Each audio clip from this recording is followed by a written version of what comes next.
And share the great. Perfect. All right. So I still see you all. I love it. I do love it.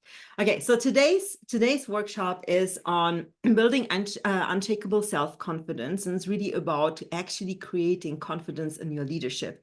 So it's one of the few workshops that I started designing in order to help specifically women to step into leadership or become more comfortable in their leadership positions.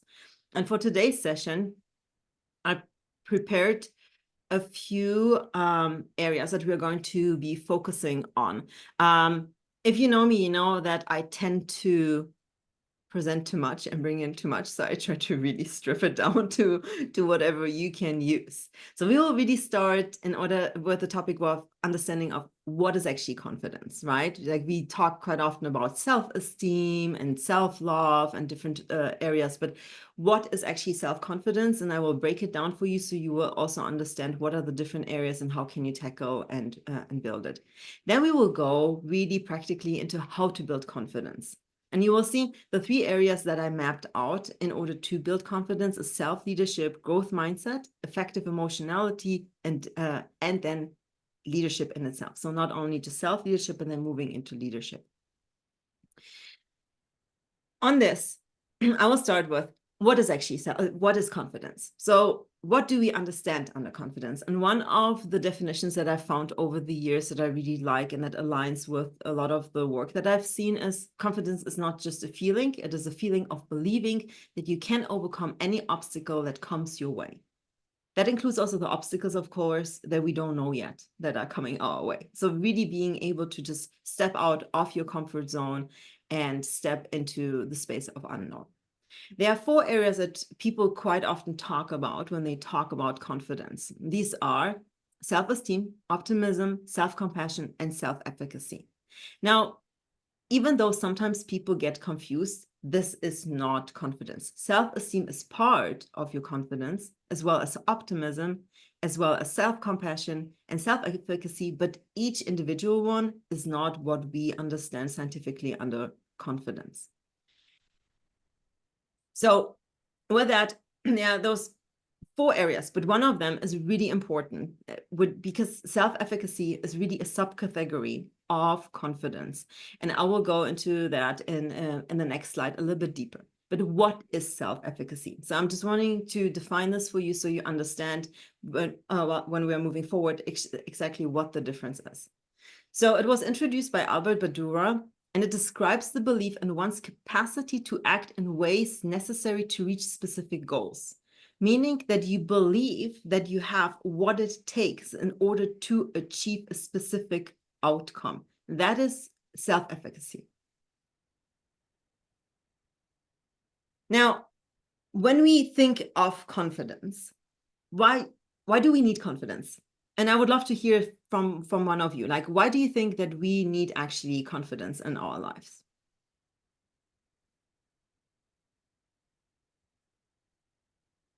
The information we bring to our listeners if you bring your information, whatever you're teaching, with confidence, it creates listening skills. I think they listen and take it better.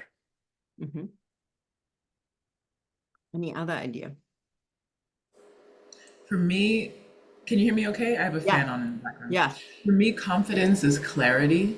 So it's about allowing information to flow through in a way that's unobstructed. Yeah, I love that.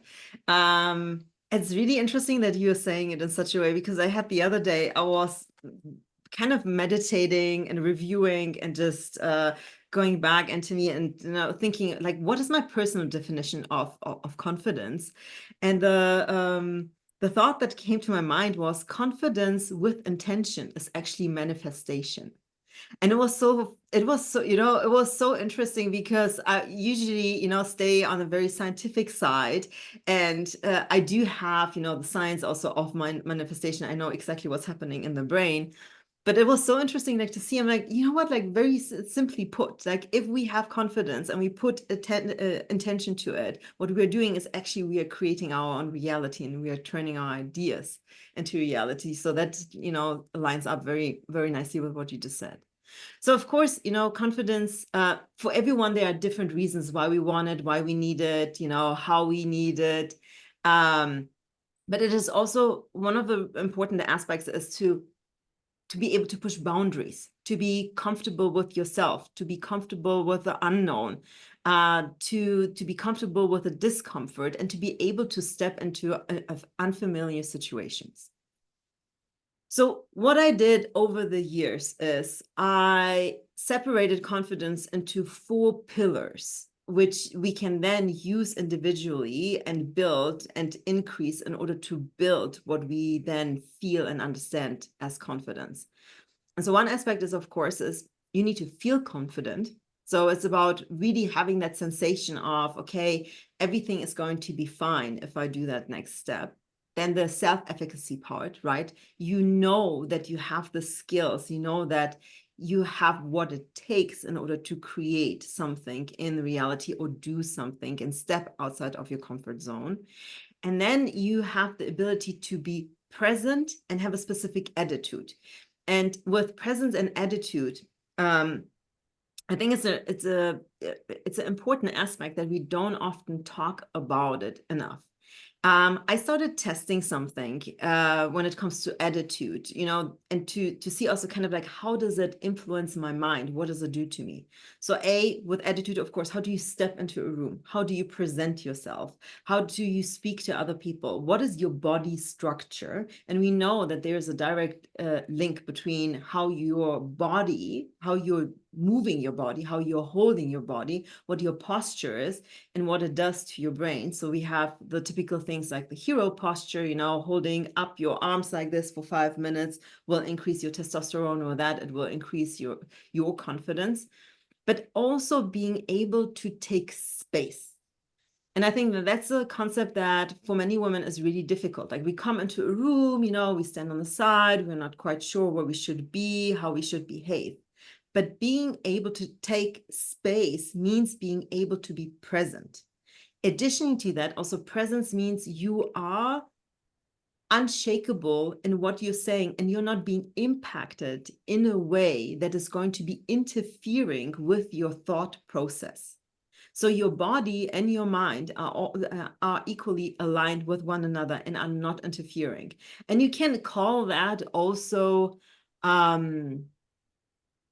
authenticity, you know, like what does it mean to be authentic? And I think that's a word that is being thrown around a lot, you know, and sometimes people think, oh, authenticity means that there is this fixed idea or identity of you that is non-changeable and like you just have to bring it out. But that's not what authenticity is. Authenticity is that you can be just purely present and balanced in a specific moment, and you can share your ideas with the world and with the people around you.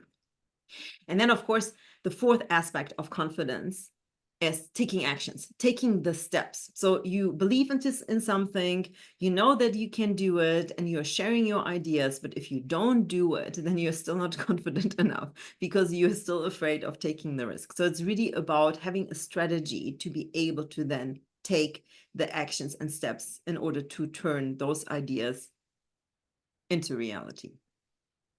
Now, I created this matrix, and I'm going to share that with you. So as I said at the very beginning, I will be following up with 10 to 14 emails after this workshop with specific tools and actions and activities that you can do in order to implement the things that I'm sharing in this workshop into your daily life. And also just to give you, you know, reminders and, you know, keep you on track and help you a little bit to gain a better understanding of it.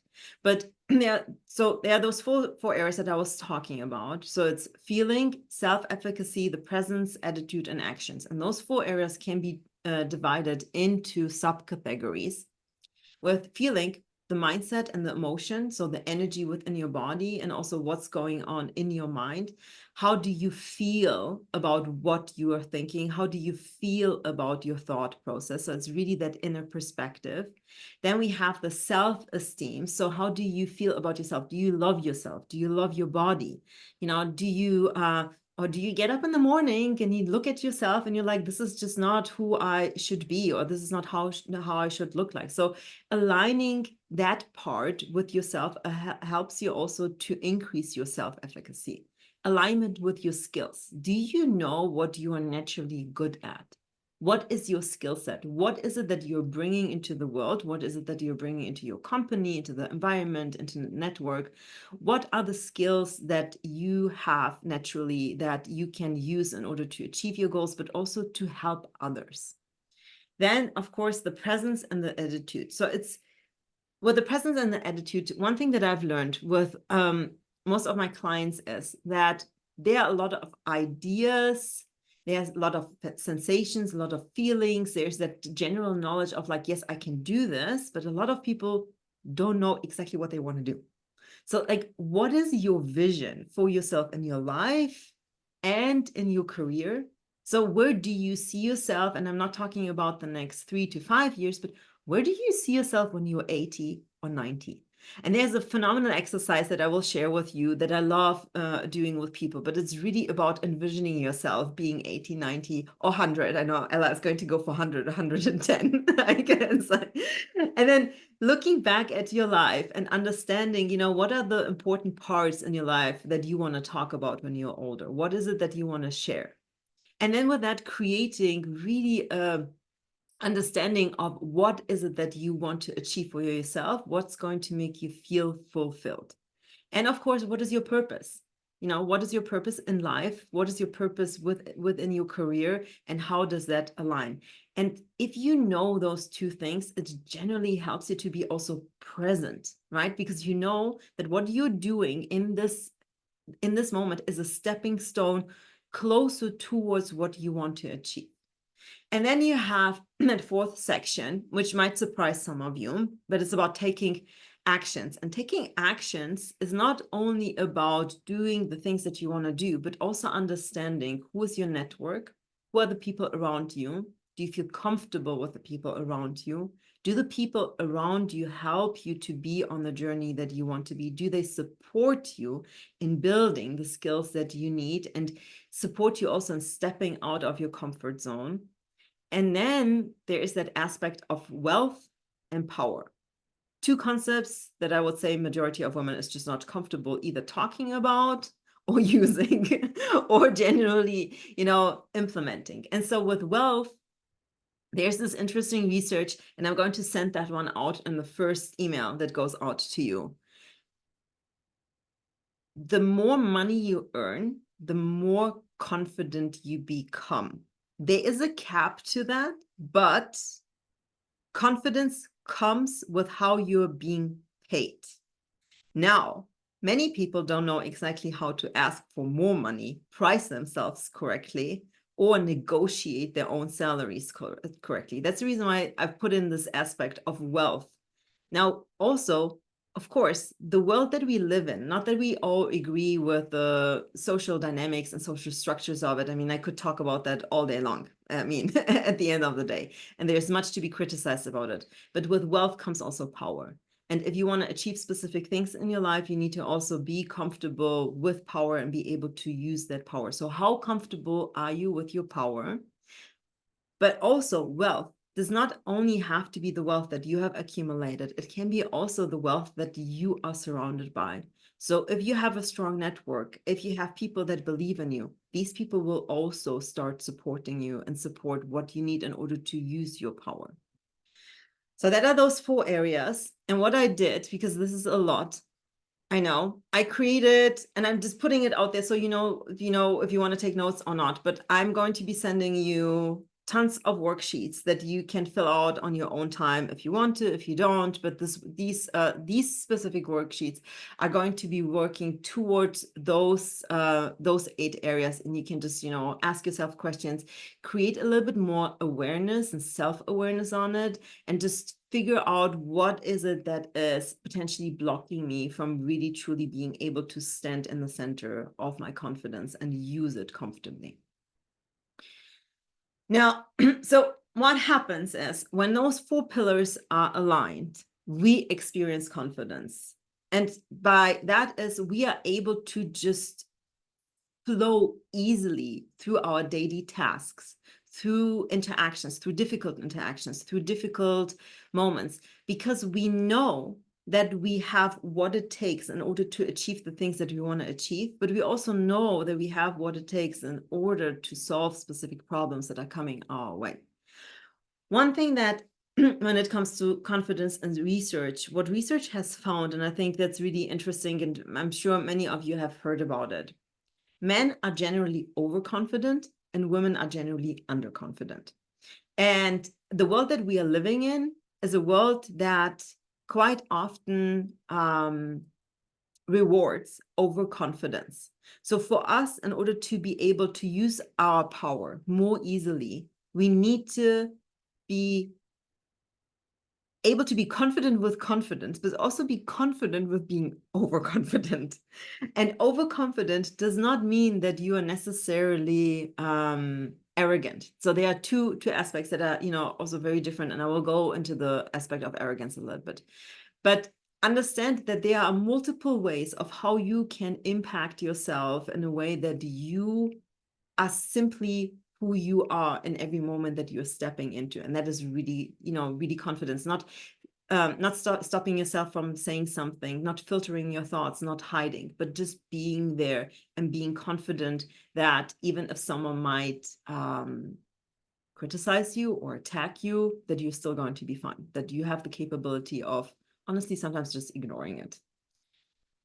So how do you build confidence? Perhaps maybe before I go into that section, are there any questions?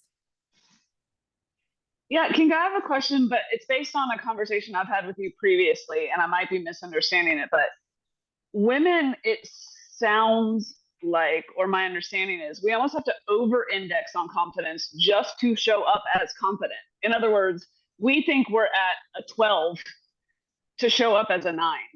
Do you know Yeah. what I'm referring to? Yeah, And is that true? Yeah. Yes. Yeah. So, and that's the reason why I created that roster, you know,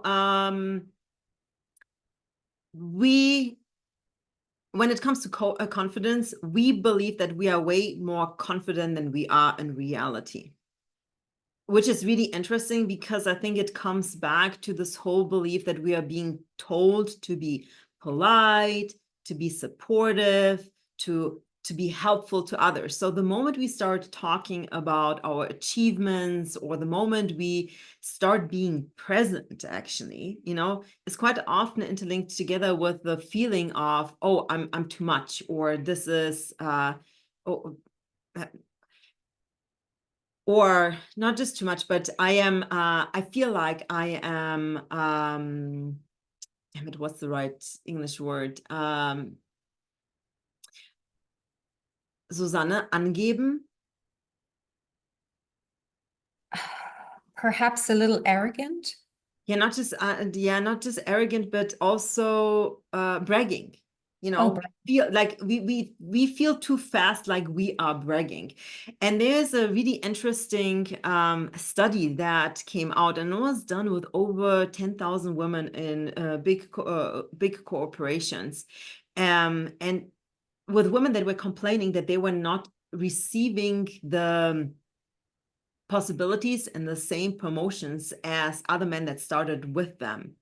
And digging deeper into why that was happening was quite often because the women were waiting to be seen by other people. Women quite often wait for other people to see their accomplishments. They wait for others to see that they have done something good without verbalizing it, while men go in and say, I've done this, this, this, this, this. this is why I, deserve the promotion, or this is why I want to move forward.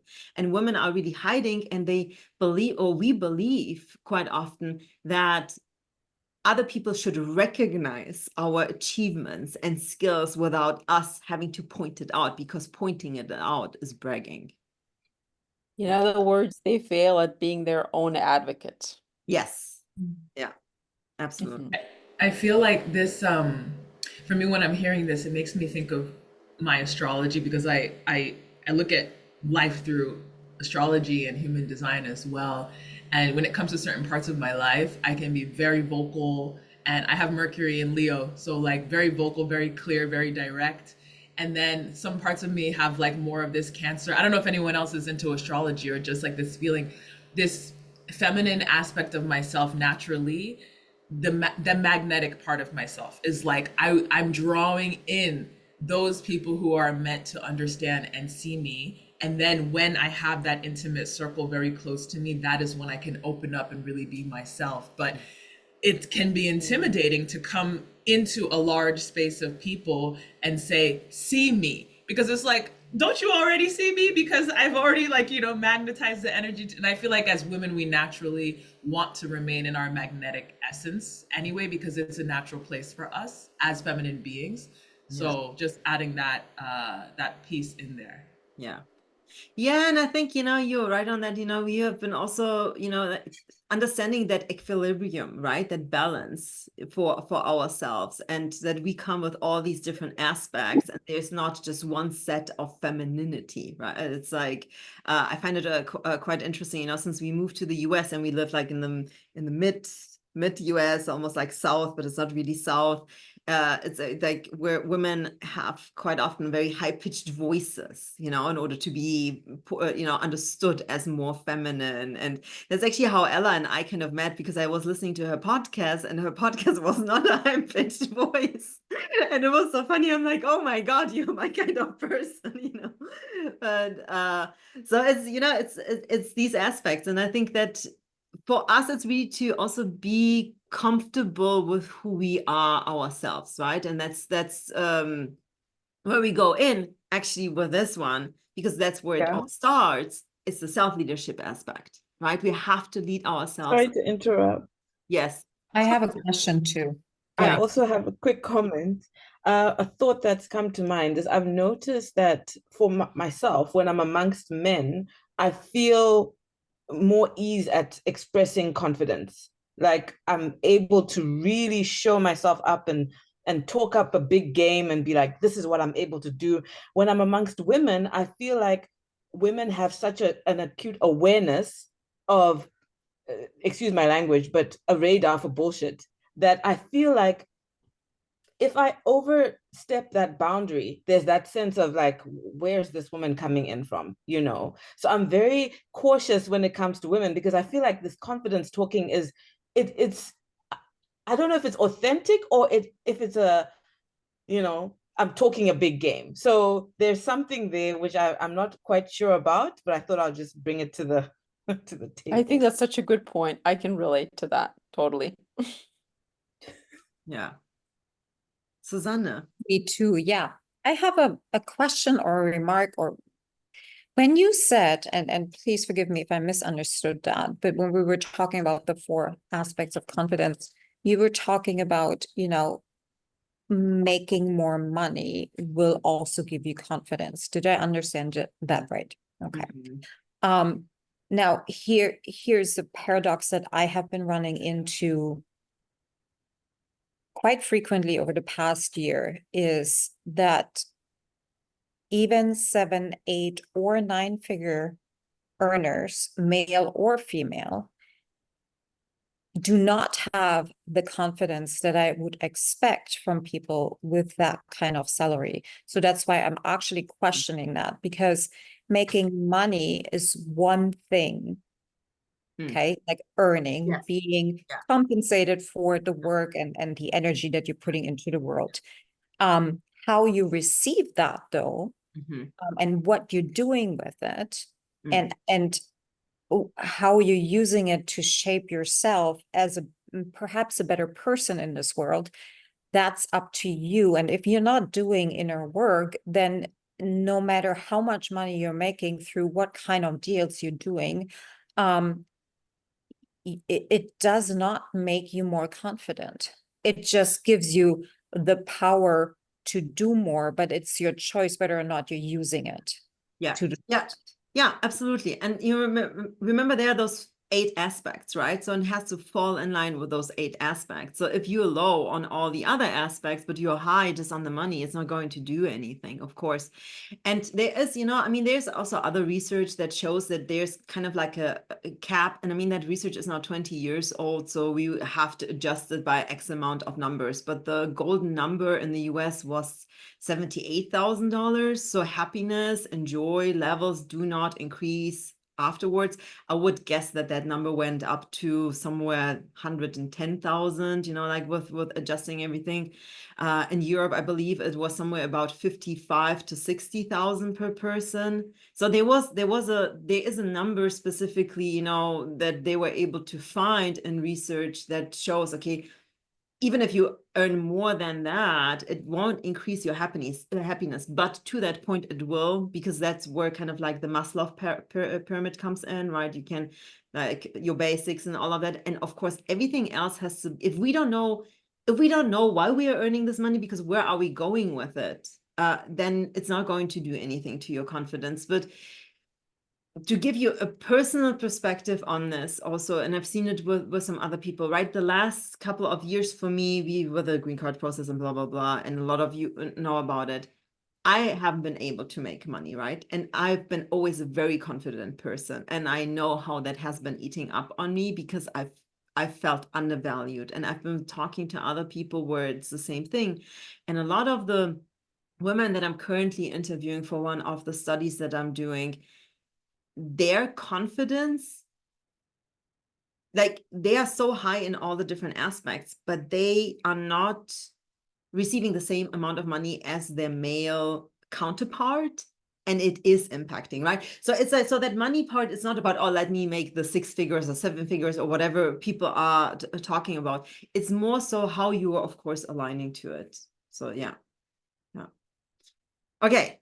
So let me go into that next part with self-leadership, and what is self-leadership and why is it so important? There are several areas of self-leadership, and I try to, just put them in, but it starts really with mindset, your cognitive development, critical thinking, awareness. And I feel like awareness, more than anything else, is really the key element for everything that we're doing. Being aware of your own thought patterns, your feelings, your past, your triggers is the key element of helping you to understand what it is that you need to do in order to make yourself feel better, but also to understand how you can guide yourself in specific situations. And with self-awareness also gives you that great understanding of what is it that you need and what is it that you can give. Then the next part is emotionality. And I'm writing very specifically emotionality, not emotions or emotional intelligence or anything like that, but really emotionality. And because our society has been continuously taking emotions and emotionality away and saying, we need to think rationally and logically, and emotions are in our, in our way. They create a distraction. And with emotional intelligence, it's all about managing your emotions and managing the emotions of other people. But emotionality is more so the ability to understand your emotions as your inner compass that is guiding you through this world. So if you are aware of your past stories, of your triggers, if you are aware of the stories that have been told to you, and you are aware how they are impacting you, including the negative impacts, you can also understand how you can step away from it. And then you can start understanding your own emotions as that inner sensation that is moving you through this world. So more so as an internal compass than a distraction or something that is being triggered. Then we have that interpersonal component, which is another aspect that I believe is not being spoken enough about, and also not explained about. We talk about building community and building networks, and like, yes, you need your network, you need your community. Okay, but what does that mean, right? Like, how do we build a community and a network that helps us? So developing relationships outside our family structure, outside the people that we've been socialized by, is quite important, especially if you are on a journey of letting go of a lot of belief systems that are no longer serving you right. And if you are on a journey of actually creating a life that is more self-aligned and self-led. Well, that is also about building trust, and understanding how to communicate. I think that's another thing, when we talk about communication, we talk about how important it is to develop a right email communication, how important it is to use specific words. And we have a communication expert on board. I'm not the communication expert, but communication overall in those interpersonal relationships means also that you understand that there's a difference in different cultures, that we communicate differently, having that awareness for different forms of communication. And then also having interpersonally psychological safety, right? So psychological safety means that if you talk to someone and you're expressing, what is happening, that other person will create that space in order to give you the realm to self-reflect and create awareness of it, that someone else is going to be able to actually help you to move through it. And then the self-knowledge, which goes into the awareness, but also the authenticity, the ability to flow through moments, knowing who you are, knowing what your purpose is, and how to integrate your skills into the work that you're doing. So one of the tools, and I said that like what I really want to do is I want to give you some tools that you can use, is the VIA Strength Test Finder. So when we start going to school, we start being taught the things that we are supposedly need to know in order to be successful in our life, right? So from mathematics to language to whatever it is that we are learning in school. But no one goes actually really in and helps you to understand what you are naturally good at. So all of us are being born with the natural skill set. Some of us more creative, some of us more analytical, some of us have, the ability to bring both things together. The VIA Strength Test Finder is a test that has been developed by the Positive Psychology Institute of Pennsylvania. It's free. Like, there is a paid version. You don't have to do the paid version. There is a free version. I love this test because it gives you an understanding of what comes naturally to you. It's not a personality test, so it's not something that is going to give you a number or a set structure that you have to break out with, but it just kind of gives you an understanding on what comes easy to you. So for example, in mine, out of the 25 strengths that they're listing, team building is like on number 19. It's not a surprise. Like, not team building, but teamwork. Like, I've never been a big fan of teamwork or team sports. So like going through the test, I'm like, oh, like it really aligns with things. But for me, for example, justice is number one. Like, I cannot function if I don't feel that the environment around me is just and right for people. So it's a really interesting test to help you with building a little bit more awareness. Now, I've done this one. I can definitely attest it's a really good one. Yeah. It's a really good test. And don't see it in a way that whatever comes on the bottom part that you're not good at, it's just not your strength. And there is a difference between not being good at something and not having it as a strength. Okay. But also, if you are in a leadership position and you have, for example, communication falls on spot 15 or so, then you know that it would be wise for you to either align yourself with people that will do the communication for you or help you to, increase those skills. So identifying your strength, of course, builds confidence. It helps you to understand who you are. It helps you to understand what your purpose is. I mean, like in the work that I do, especially in the one-on-one coaching, it's really interesting sometimes to work with people and they come with these ideas and they say, this is my purpose, this is my vision, this is what I want to do. And we start digging into it and it comes out that this is actually just a story that they have taken on, right? It's really not aligned with who they are or what they want to do. I have a former colleague of mine that was working with me in emerging acquisition banking, who is now an artist. Like, and in our 20s, he said that this is what I want to do. This is the right thing, you know. I mean, now he has vernissages actually all over the world. It's really interesting, but it really took him a while to be able to let go of some of these beliefs.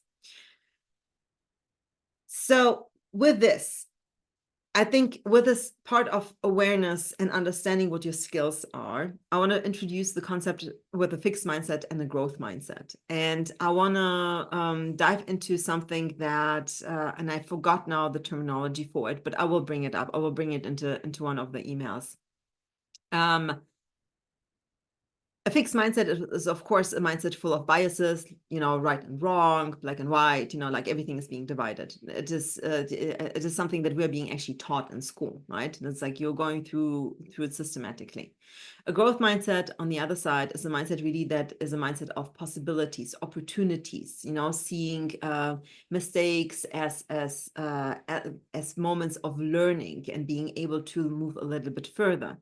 But also a growth mindset, I believe, and I think that there will be much more research and literature coming out of it, is also a mindset that allows you to integrate all the different pieces of who you are, meaning your intellectual part, including your emotionality, and allowing you to interlink both. So there is no longer just a left or right brain. It's not just about doing one thing or the other, but allowing and creating and facilitating the process of integrating both aspects. And in my own research on effective emotionality and everything that I've been doing in that regard, I've always, I started saying there is no such thing as being unemotional. So no matter where you are, no matter what you're doing, you cannot be unemotional because emotions are continuously flowing through your body, right? It's the energy, it's the chemicals that are happening. So the moment you are in an interaction and you are exchanging, your brain is producing specific chemicals, sometimes stronger, sometimes lighter, right? Stronger is when you experience something as a strong anger or fear, right? Like if something takes you back, then it's stronger. But that inner compass is basically continuously running.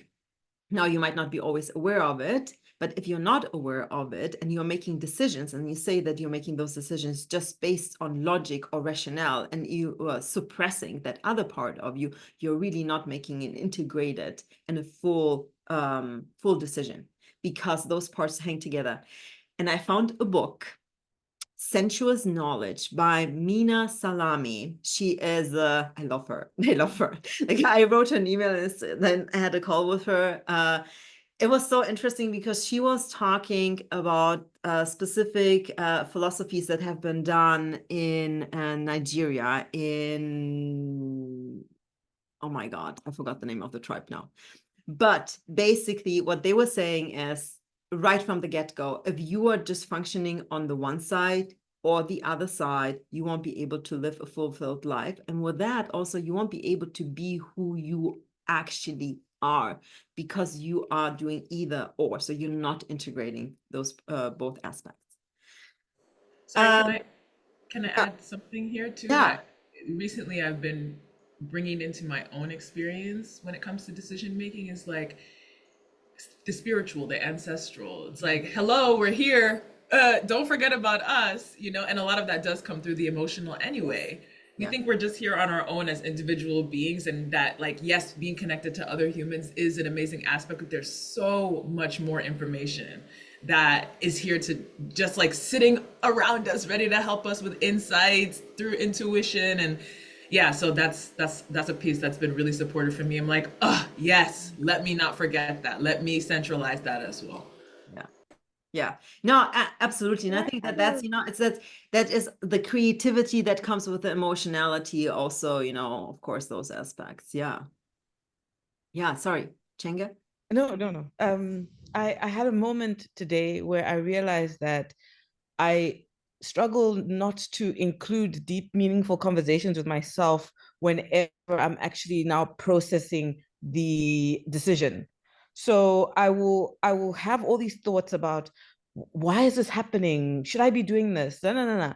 And then switching it off when I'm now doing the action has been difficult for me. And I literally caught myself today. I said, this is not the time to have a deep, meaningful conversation with myself about the action I'm taking right now.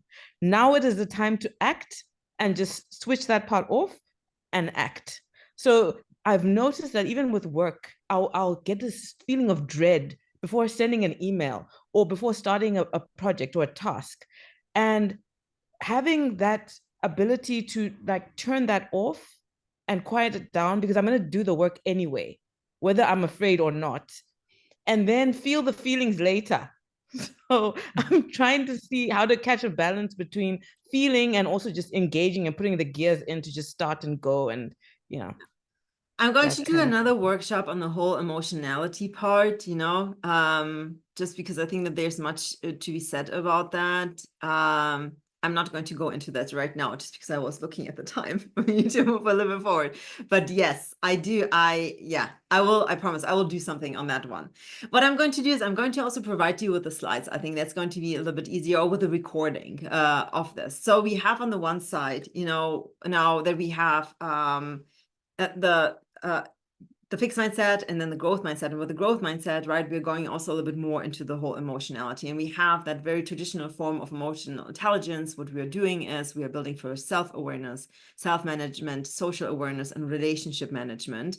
And then what I added in my research to it, and I've been kind of like trying to move away and completely dismantle emotional intelligence, but I think that I need a little bit more support in the scientific community for it.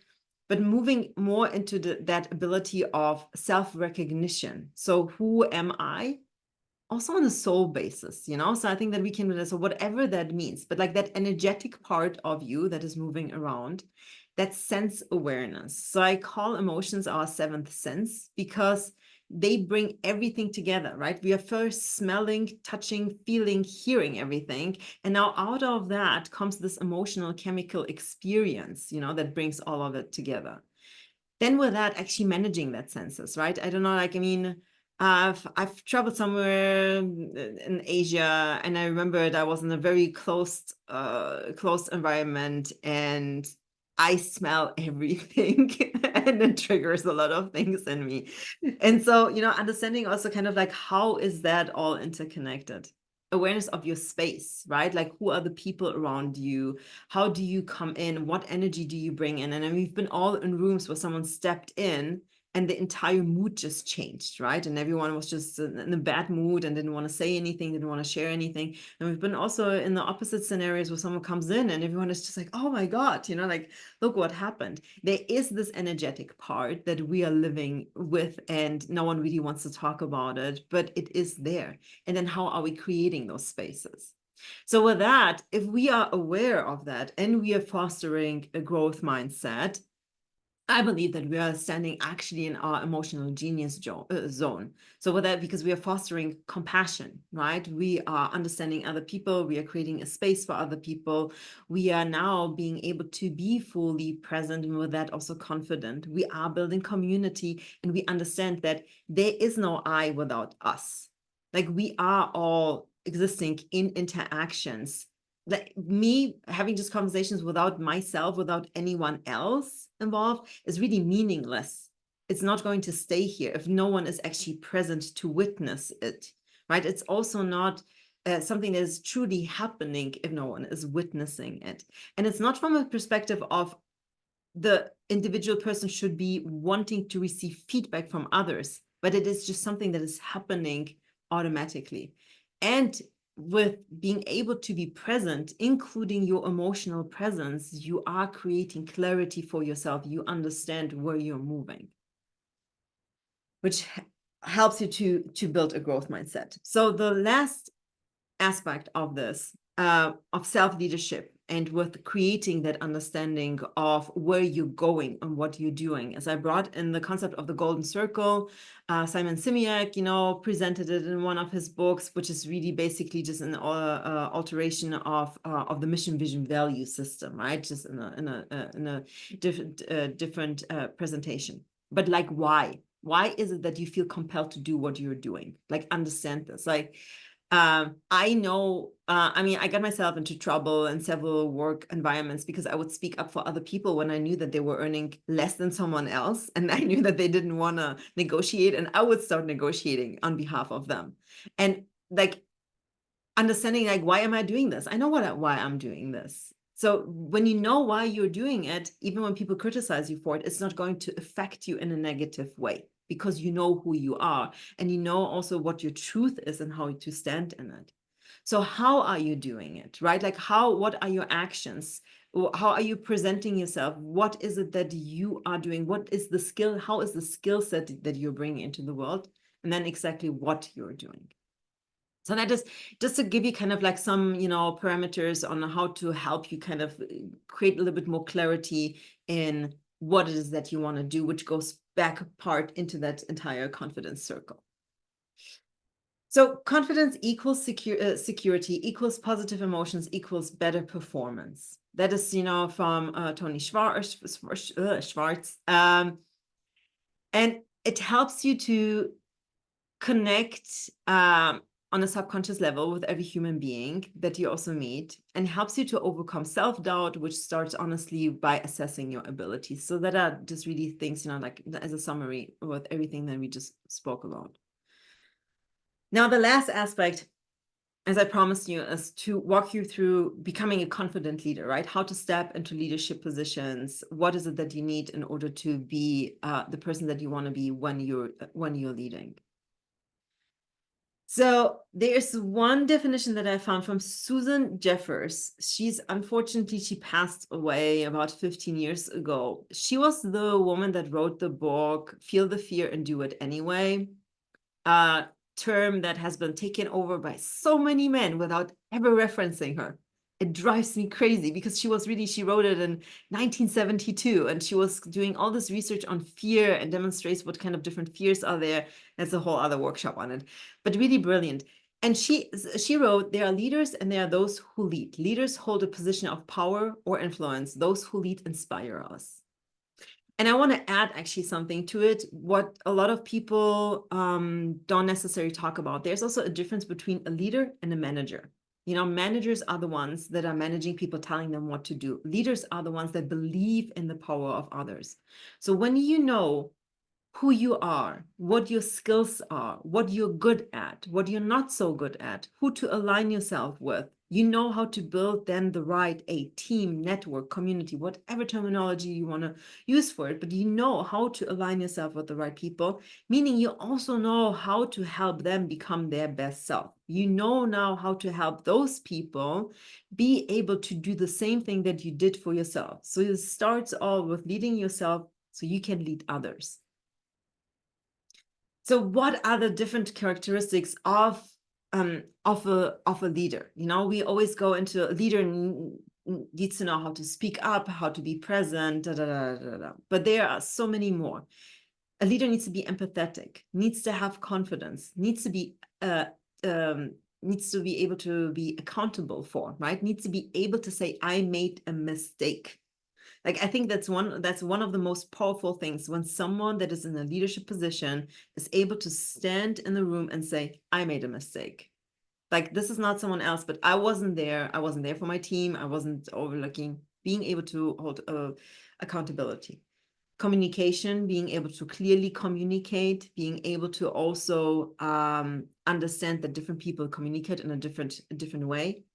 Understanding that it's not important what you're communicating, but it's important what the other person understands. That is communication. Communication is you're starting from the point of the person that is standing in front of you. Having humility, resilience, vision, positivity, delegation, and integrity. And with positivity, I don't mean toxic positivity, but optimism, right? The ability to look forward, to move things forward. Which technically really summarizes up into 3 principles: innovative thinking, creative solution finding, and collaborative mindset. Understanding that you cannot achieve your goals alone, that you need other people, that we achieve big things together, that we need to be able to think outside the box, step outside our comfort zone, step also into our fear zone. I was invited the other day to participate in a leadership program, and it was so interesting because they gave us 3 circles, you know, like the comfort zone, out of your comfort zone, and fear zone. And everyone was saying, well, you know, like it's good for us to step outside the comfort zone, but like once you're in the fear zone, just let us know that you are in the fear zone. And I'm like, but growth really happens in the fear zone. And growth happens in the fear zone because that's really when all of our chemicals in our body push our mind to start finding solutions. That's also, there's another important aspect to that. Stress is not always bad. Healthy stress is actually really important because it helps us to grow our brain. It helps us to come up with new ideas, and it helps us actually to be really focused on finding a solution. So we do have to step even outside, not just outside our comfort zone, you know, I mean, outside our comfort zone is me, for example, allowing someone else to order my food because I always order the same. That's stepping outside my comfort zone, you know. It's like I will eat something that I wouldn't be eating. Done. But the fear zone is going and doing something where I'm like, okay, I wouldn't touch a snake. I need to touch a snake. And I touched a snake the other day. I hated it. But anyway, like do something that, you know, really pushes your buttons.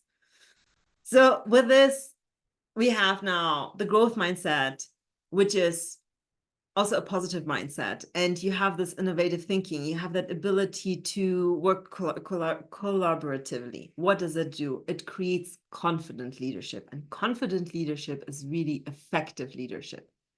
So the tools that I want to give you for your leadership journey are the practice of emotional intelligence, reconnecting with your emotions, helping other people to manage their own emotions. So not managing other people's emotions, but helping them to actually manage them.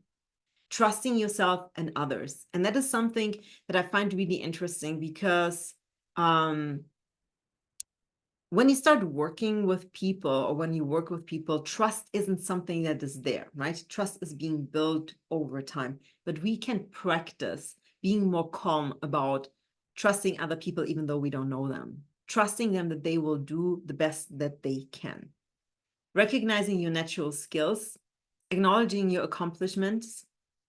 Then we have detaching yourself from society's expectations. And that is also something that we spoke just a little bit on it, but really understanding who you are versus what are other people expecting of me. And with that, being able to set boundaries. So if you know what you stand for, if you know what you're bringing to the world, you also know how to set boundaries and why you need to set boundaries. Managing expectations. Who are the people that share your values? That are the people that you need to surround yourself with. This is how you build the relationships that you want to do. Understanding how you are connected to your environment. So understanding really how you are influencing it. You're not just bringing yourself into a situation, but knowing that there is that specific energy that connects you into it and you are influencing it. You also, as a leader, know how to create a safe space, and not a safe space in the regards that we are now just echoing and we're building an echo chamber. I think that that's something that has been happening over the past 10 years, you know, that we've been not clear enough what the difference is between a safe space and an echo chamber. A safe space is in a space in which people can also say their thoughts in order to have then another idea and be corrected and learn in it, right? Be able to ask questions and having someone else that helps them to understand, well, perhaps their idea is not beneficial to everyone else. And the last one, practicing positive psychology, and with that, the growth mindset and the abundance, right? There is enough to go around. And especially as women, it's really difficult to understand that there is enough space for all of us because we've been made to believe there isn't, right? That we have to all be in competition. I think that we would be all getting much more out of it if we collaborate more and understand that if we support one, this person then can help us to get more people into that position. And when you look at some of the recent numbers, there are less and less women in leadership positions. I don't believe that it has become necessarily harder from the perspective of that there are more men that are against women coming into the leadership positions. I think that a lot of women are just really tired having to fight on all sides in order to get into a position, and just decided not to move into those positions. But we need more women in leadership positions. So that's all that I have for you. And I got it in 5 minutes under. I was a little bit afraid that we are running out of time, but I wanted to leave a little bit more space. No, there's one more thing.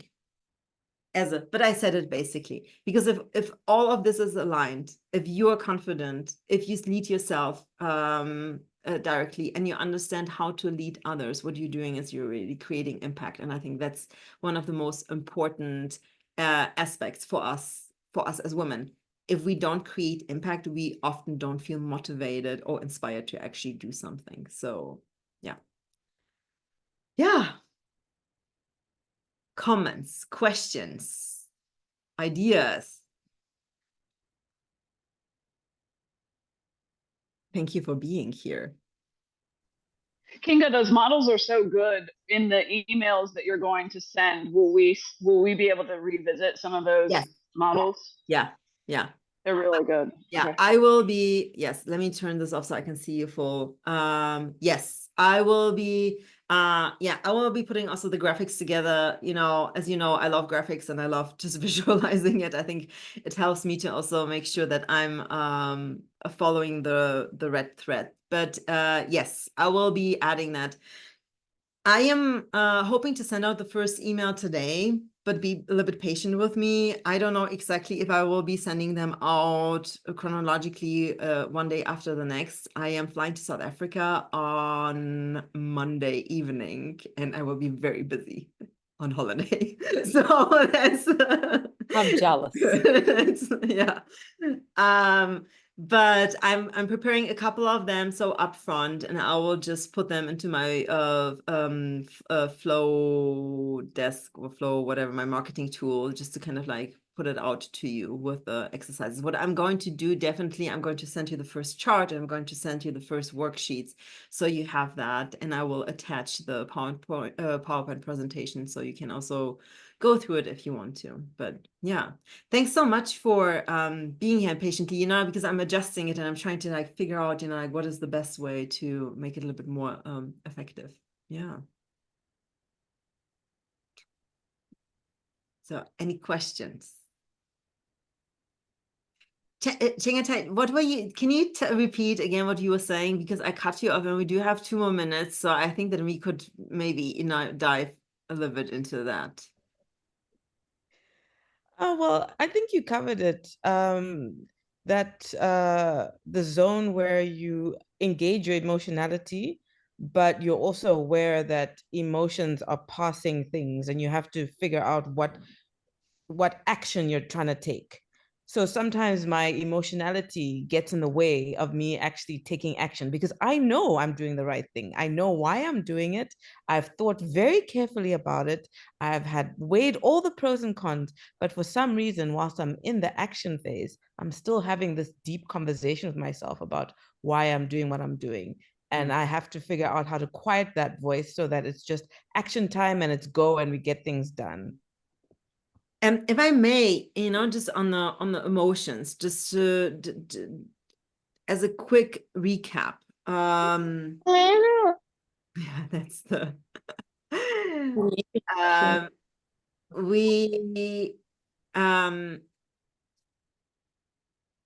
there is a difference between triggers and emotions, right? And when you're being triggered and something comes up and it's an emotion that is now preventing you from being able to do an action. And the difference in it, so when you are in a situation and you are experiencing joy, right? Like, let's say joy. Joy is so easy because it helps us to be like, you're really in the present moment and you're enjoying what is happening right now. With more difficult emotions, quite often what is happening is like you're experiencing something. Now you are triggered, you're experiencing something. But when you were triggered and you're experiencing something, it's not just the emotion, so not just the chemical sensation that has been triggered, but the thought patterns. And the thought patterns that have been triggered are memories from the past, which is a problem, because then you are not in the present moment. You are now reliving something that happened in the past, and you're reacting based on what happened in the past, and you bring it in the future. So of course, if someone has, gone through substantial trauma, it's different. We're not talking here now about trauma work, right? And trauma can look also for different people in a different way. But I believe that if you are in the present moment, when you are here in the now, then an emotion cannot become an obstacle, because it's rather just a sensation of, oh, I should be doing this, or this is a waste of my time. And so when it comes also to emotions, we have all these words and terminologies, and a lot of psychologists use that beautiful wheel with 360 words or even more. And some even claim that they are the same in every culture, which for anyone that has lived between cultures, that that's just simply not true. I mean, like, it is where you are, you have different words for different things. But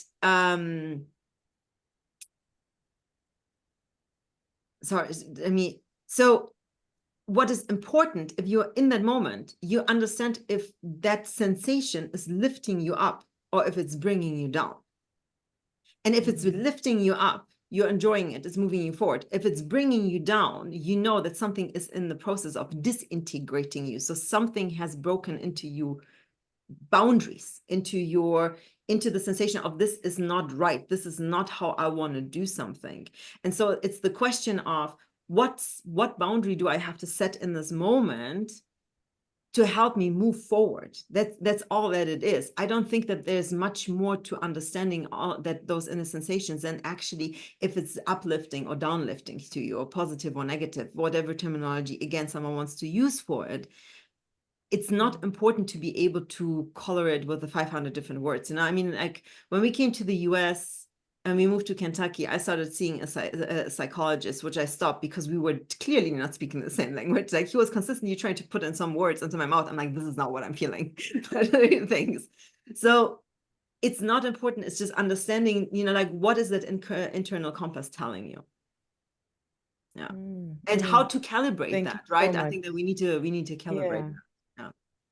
Yeah, I think I've noted the thought patterns which are triggered, and I see how that's very, very clear in my mind now, that it's not actually what's happening in this moment. It's a thought pattern and a way of thinking that I'm so accustomed to that it just comes through again and again. So I'm going to take note of that and watch out for it.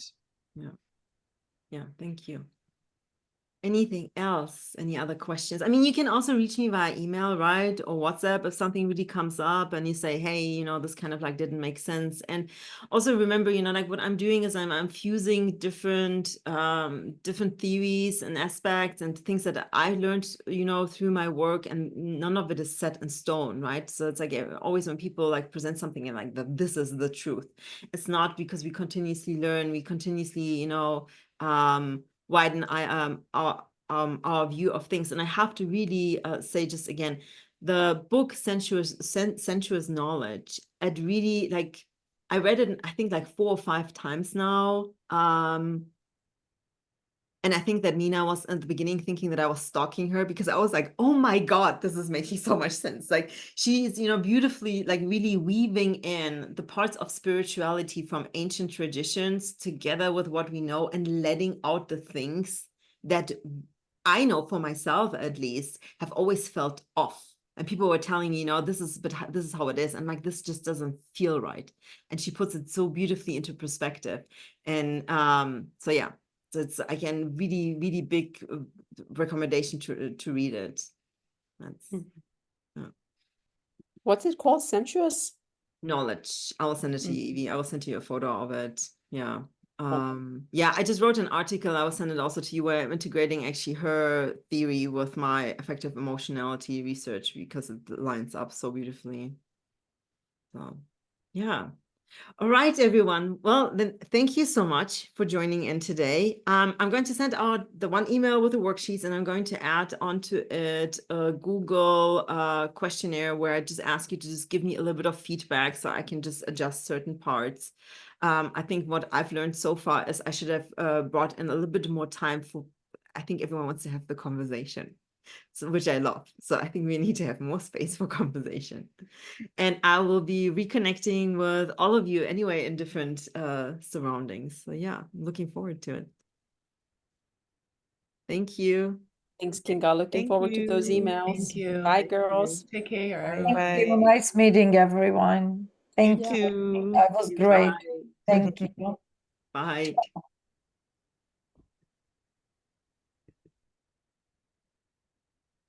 Hey, honey, bye. It was great. Bye. Okay, it was me and you left. It Bye. was awesome. You did Yeah. a really good job, seriously. Thank No, I think I like how you connected the beginning, emotions, confidence, and so much awareness. You raise a lot of awareness. This would be a great topic to teach all day. You should organize actually, because you said I will send Yeah. this, and it could be like 2 days, like leadership retreat. Yeah. It No, could be because this is topic. Like I was biting my tongue not to say, Yeah. oh, this, that, because Yeah. I understand you are in time crunch. But my advice will be maybe we can plan this in spring. I promise there are a lot of people need this. Yeah. I And mean, I would as love a to, retreat, because I mean, and then people you give the card, you